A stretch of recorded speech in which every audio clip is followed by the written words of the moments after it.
We're at the round of 16 in the Europa League. It's interesting when you take a look at the odds. Shaka, Hislop, Manchester United favourites, according to the bookies, just ahead of Inter Milan. Wolves, meanwhile, at 6s, Sevilla 7s, Bayer Leverkusen at 8-1.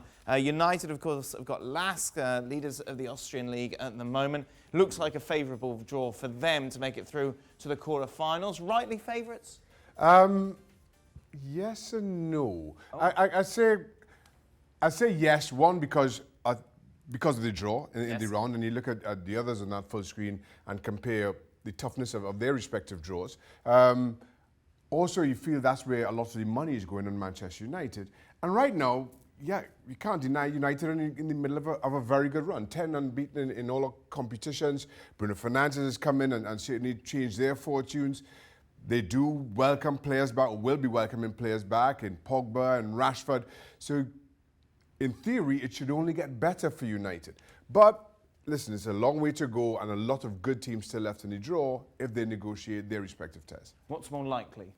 United to finish in the top 4 and automatically qualify for the Champions League, or win the Europa League?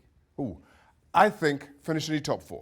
I just feel in the Europa League, there's no forgiveness in knockout competition. There's 2 legs. Okay, there's very little forgiveness. But there's a lot more football to be played in the Premier League, and there's, what, 3 points between them and Chelsea now. And just kind of give them Chelsea's own... Listen, I know they had a fantastic result on the weekend, but Chelsea have been inconsistent themselves. And as I mentioned, middle of a good run, players coming back, I think it's more likely that you somehow negotiate that 3-point deficit. Why? Why do you disagree? Because I think you look at the quality of the opposition that United have to face in regards to the teams that are left. I think they can beat any of them on their day. And Over 2 legs? Yes. Leverkusen. Yes. I'd say Leverkusen are very good, but I don't know why they're that low down. Because they're not the team that maybe we thought they were going to be at the start of the season. They laboured somewhat in the Bundesliga.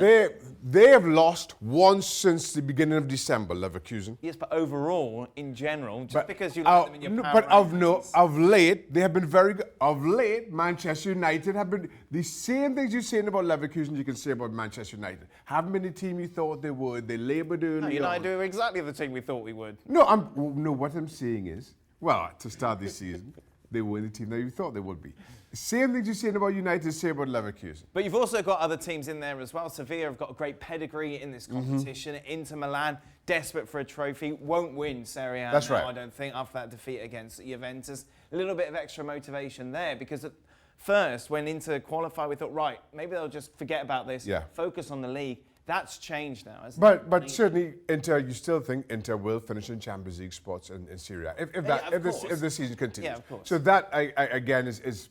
But they want a trophy, and this is the best chance of a trophy. Yeah, without question, I understand that. So maybe there's a reshifting of focus there. But certainly when you talk about United, Leverkusen and Sevilla, all right on the cusp of qualifying for the Champions League, through their domestic leagues, you understand why the Europa League takes on as big a significance for them. All I'm saying is, when you compare that with Inter, you know comfortably they'll be playing Champions League football next season.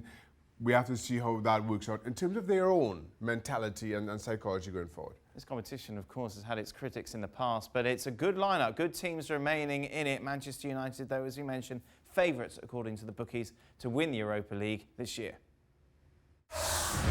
Thanks so much for watching ESPN on YouTube. And for more sports highlights and analysis, be sure to download the ESPN app. And for premium content and live streaming, subscribe to ESPN Plus.